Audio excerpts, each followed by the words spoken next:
Developing situation in Washington where just moments ago the White House was evacuated. Sources confirming that President Trump as well as many key members of his administration were rushed out of the building after the White House's trans alarm went off. Footage here showing the moment that infrared estrogen sensors detected a large spike in gender fluidity within dangerous proximity to the West Wing.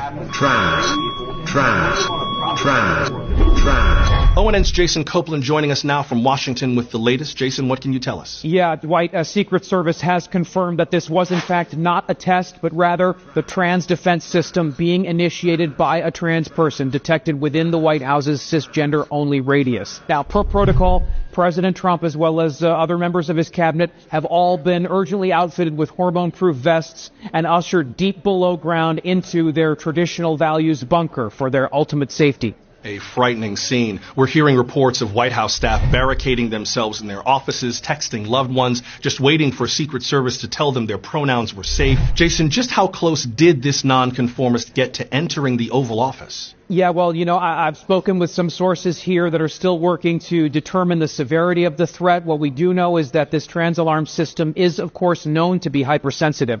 Vice President J.D. Vance has set it off on multiple occasions with his eyeliner, for instance. So false alarm still a possibility, but, with the president's love of gender norms at stake, Secret Service isn't taking any chances here, Dwight. Can never be too careful. Thank you, Jason. We'll have more from you later in the hour, but coming up next, living with climate change. Hear why some scientists believe the key to surviving rising temperatures could be shorter shorts.